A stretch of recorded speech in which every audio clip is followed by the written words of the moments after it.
Welcome to another episode of A Life Worth Living. What is the common thread that connects us all? Sometimes we feel alone and we believe that we are the only person on earth who could possibly feel this way.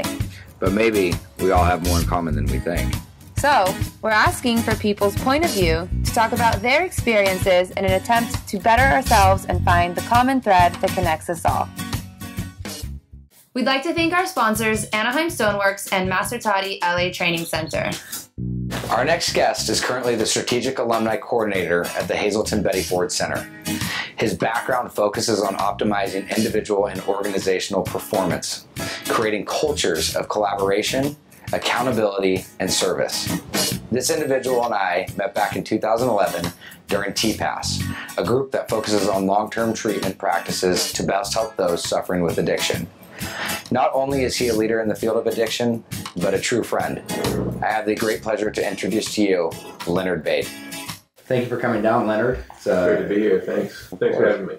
Background of your history, just from the get-go. From the get-go, I grew up in the Midwest in a very rural town, and I think from the very beginning, I had this wanderlust, and I knew it was a little bit too remote for me. And I always had this dream that I did come to California someday. Mm-hmm. So I did end up out here after some period of time. But I grew up in the Midwest, and I lived there for about 20-some years. Went to college there. And I think one of the key moments in my life to get out of college, I had to do an internship. And I had a social work degree, and I was required to do a summer internship. So I went to a place in Topeka, Kansas, and I was a therapist, like a recreational therapist for a summer, and they asked me to work on an alcoholism recovery program there for 12 months. So I became quite fascinated with this whole process. Even though I was very actively drinking and using, I slowed down for that summer. That was some incentive, I guess. Yeah. I was very fascinated with the whole concept. So, how does that work? How do you go work in treating people that are drinking if you're currently in that situation? Well, for me, it was a whole new experience, obviously. And I had no experience in working with it, and I wasn't clear or aware of my own drinking pattern behaviors and what kind of impact it was having. Because whatever I was doing just seemed normal at the time. You didn't think it was a problem?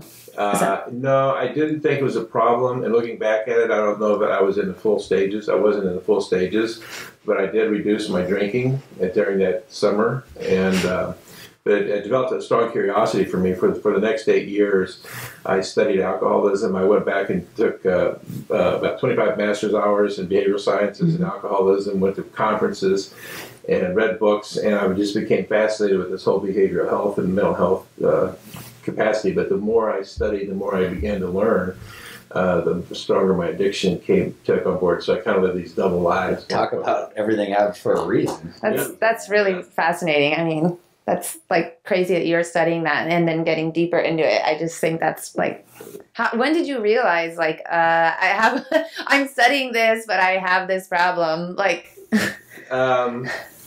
Well, there was a whole sequence of little things that happened in around 1982, 1983. People started coming into my life, and my addiction became very strong. I started having consequences. I was functional in my work, and I was a hotel executive, a human resource executive at a hotel. I had a highly visible position in Southern California, but I had a double life. So evenings and weekends, I spent way too much time in Beverly Hills and got caught up in the whole scene that was happening in the 80s. There was a lot of cocaine, a lot of addiction stuff going on up there. And I just lived two lives. It was quite horrid in some ways. At first it was fun, and then it got very dark. Mm-hmm. And I think when this Jekyll and Hyde and this double life split, I think people were put into my life to help guide me into. It wasn't a big intervention. It wasn't a big crisis, but I just was fortunate to end up being one of the first patients at Betty Ford Center. Living that double life, that's something that sounds so interesting and intriguing to me. When you were going through that, what is that? Can you dive into that a little bit more? I mean, well, it's a bit of an illusion.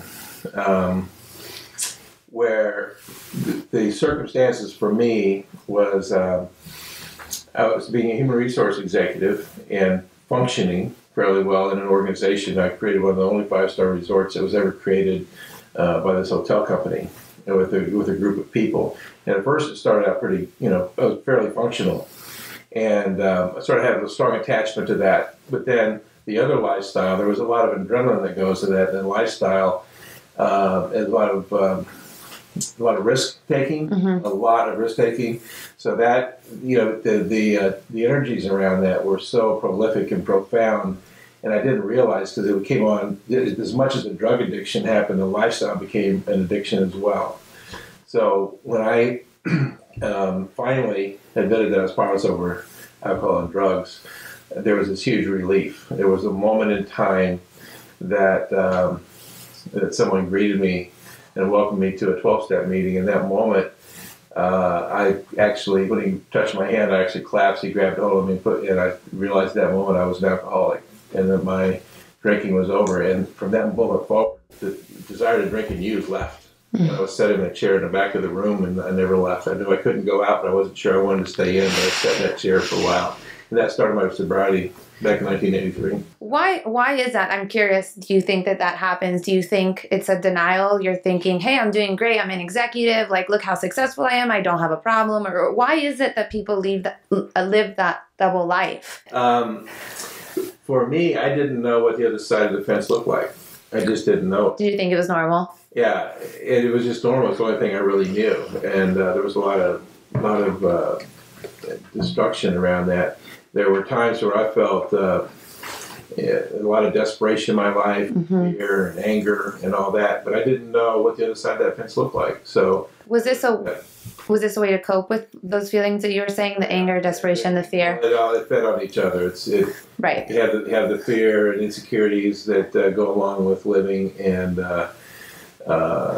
there's grandiosity that goes on, and there's low self-esteem, and all these fluctuations of emotions, as opposed to finding a center point of being present in the moment and a sense of confidence, and obviously the self-esteem.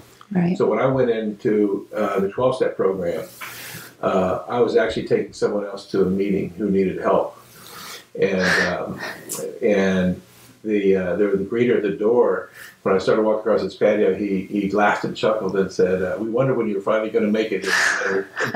And he was a security guard where I worked. I thought I had everyone fooled, but everyone really knew what was going on. They tolerated me. So when I sat in that room, the desire to drink and use totally left, really never come back. But I also knew then that I had to look at my self-loathing, self-hatred, self-reliance, low self-esteem. And that's the challenge. That's what the work has been for the last 31 years. Let's fast forward now, 20, 30 years and to where you've landed now. I think that's a very interesting thing to see where it started and your roles you played as the executive and people looking up to you and all those different leadership roles that you played. Where has that landed you today, and what do you do with that? Well, there's a segment before that really set that up early on. First of all, I had become very humbled that all that knowledge that I gained for 8 years meant nothing. But also in organizations, when I started working with executive teams, or I'm on executive teams, I started seeing the same family dysfunctions play out in groups, with all the family roles playing out, conflict avoidance, what's my role, what's your role, lack of communications, keeping secrets. And I saw everything happening there, so that ignited this passion that I have to work with systems and organizations in terms of leadership change, just as people in recovery change, and then the group process around that. So the parallels were uncanny. Do you think it gave you a higher purpose? Because that's kind of what it seems like. You came out of it and it was that higher purpose, and now you have this purpose in life, and that's why you enjoy the work you're doing, and that's why you want to stay sober. Well, I'm very blessed and fortunate today. My purpose before I got sober was very misguided in ways that I probably don't need to spend time talking about. No, I think that's interesting though. What did you believe was your purpose? Because I think a lot of people maybe place their purpose or the importance on things that really don't bring them any meaning or happiness. Totally agree with that. Well, my purpose was a lifestyle of drug addiction and doing all the wild things that need to happen. illegal and otherwise, to make that happen for myself in some fairly extreme ways. And what do you think you were chasing though? Like that, like during Right, that lifestyle, right. like what were you? You know, was it the lifestyle? Was it the money? Was it? I mean, what were you looking for out of that original job? It was a lot of that. I think the lifestyle. I came from a rural area, and it was very remote. And all of a sudden, when I went up to Beverly Hills, and I'm at Sunset Boulevard, going to private clubs and Rolls Royces, things adjacent. He was born that way.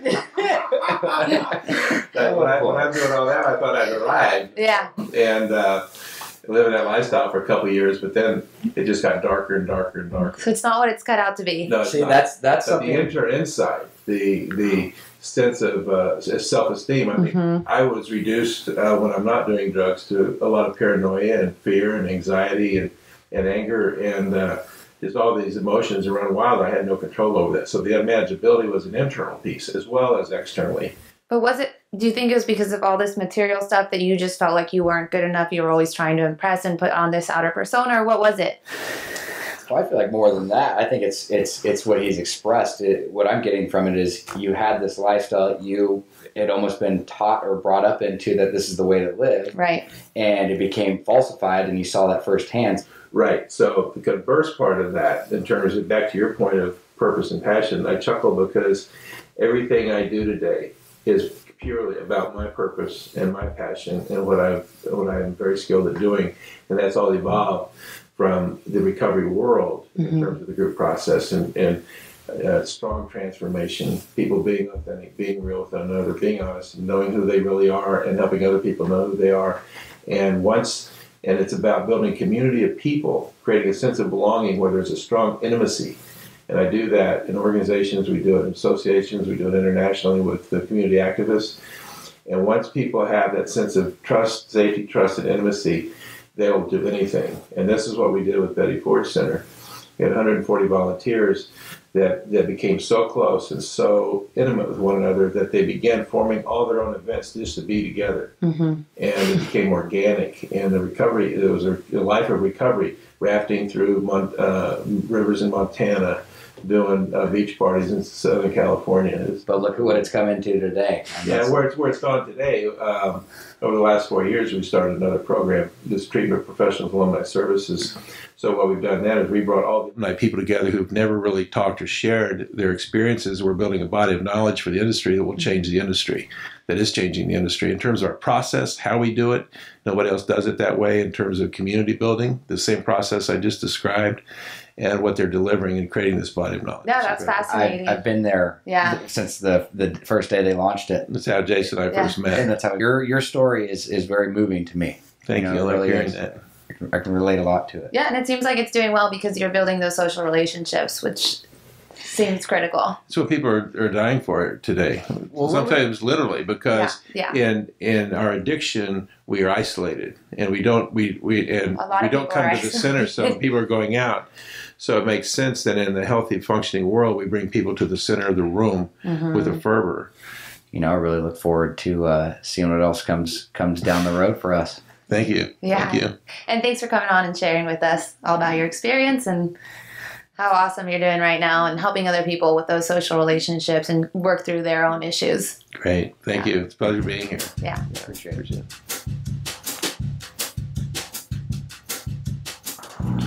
We'd like to thank Anaheim Stone for making this show possible.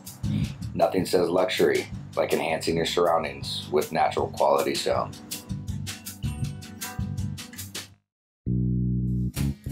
Hi everyone, thanks for watching. Make sure to catch us every Tuesday by subscribing to our channel.